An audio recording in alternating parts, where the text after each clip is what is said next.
আসসালামু আলাইকুম। আজকে আমি আপনাদেরকে দেখাবো যেসব মোল্ড ছাড়া কিভাবে বক্স দিয়ে জিপসাম দিয়ে জুয়েলারি বক্স এবং ফুলের টব বানাবেন। তো আমি এখানে একটা ভাঙা বক্স নিয়ে নিয়েছি। এটার নিচে আমি এক্সরের যে কাগজটা আছে এটা কি পেপার রেক্সিন টাইপের থাকে।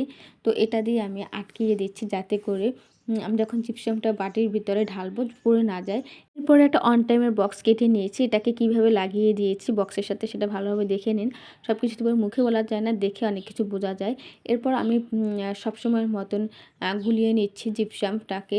জিপসামটা যেভাবে আমি সবসময় গোলাই সেভাবেই গোলাই। আমি আরও কয়েকটা জিপসামের ভিডিও ছেড়েছি, সেটা আপনারা যদি দেখে থাকেন তাহলে জেনে থাকবেন কীভাবে গুলিয়ে থাকি।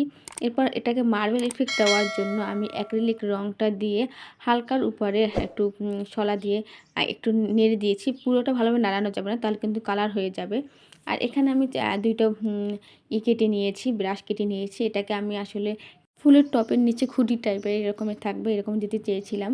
যাই হোক, প্রথমবার আমার দিতে খেয়াল ছিল না। এরপরে এর জন্য আমি প্রথম শুকানোর পরে জিপসামটা এরপর আবার জিপসাম দিতে নিয়েছিলাম। কিন্তু এই জিপসামটা আমার একটু লেট হওয়ার কারণে জমাট বেঁধে গিয়েছিল। তারপর ভাবলাম যে জমাট বেঁধেছে হয়তো বা একেবারে পুরো জমাট বেঁধে হালকা জমাট বেঁধে গিয়েছিল। এরপর আমি এই যে ব্রাশগুলো দিয়ে দিয়েছিলাম, আবার কিছু জিপসামগুলি আবার দিয়ে দিয়েছি এটার উপর। মানে এখানে প্রায় ৩ পল্ল জিপসাম দেওয়া হয়েছে। আর এটাকে ডিমোল্ড করতে কিন্তু অনেক কষ্ট হয়ে গেছে, কারণ বক্সটাকে আমার ভেঙে ভেঙে বের করতে হয়েছে।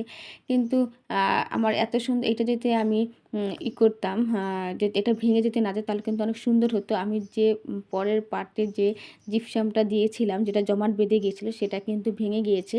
এটা থেকে আমি এটা শিখতে পেরেছি যে আসলে জিপসাম জমাট বেঁধে গেলে এরপর যদি আমি এটাকে করার চেষ্টা করি কিন্তু সেটা হবে না। এটা থেকে আমার শিক্ষাটা হলো, যার কারণে আমার আমি যে ডিজাইনটা আসলে করতে চেয়েছিলাম সেই ডিজাইনটা হয়নি, এটা অন্যরকম হয়েছে।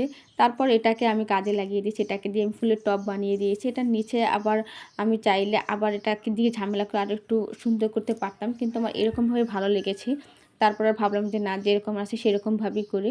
এই তো এটাকে আমি একটু করে নিয়েছি, একটু ফিনিশিং দিয়ে নিয়েছি। এরপর এটাকে আমি ভালোভাবে রোদে শুকিয়ে নেব। শুকানোর পরে আমার বাসায় নিউটেক্স সাদা রং ছিল, ওটাকে আমি দিয়ে নিয়েছি। আর এরপরে একটু হালকা রং দিয়ে নিয়েছি, একটু ড্যাব ড্যাব করে রং দিয়ে দিয়েছি একটু ইফেক্টের ভিতরে, যাতে একটু সুন্দর লাগে। আর একটু সুন্দর করতে চেয়েছিলাম। যাই হোক, তো আমার এই ফুলের টপটা আপনাদের কাছে কেমন লেগেছে অবশ্যই আমাকে কমেন্ট করে জানাবেন। আর আমার ভিডিওটি যদি আপনাদের ভালো লেগে থাকে অবশ্যই লাইক, কমেন্ট, শেয়ার এবং সাবস্ক্রাইব করে পাশে থাকবেন। ধন্যবাদ। আজ এই পর্যন্তই, দেখা হবে অন্য কোনো ভিডিওতে। সেই পর্যন্ত ভালো থাকবেন, সুস্থ থাকবেন। আল্লাহ হাফেজ।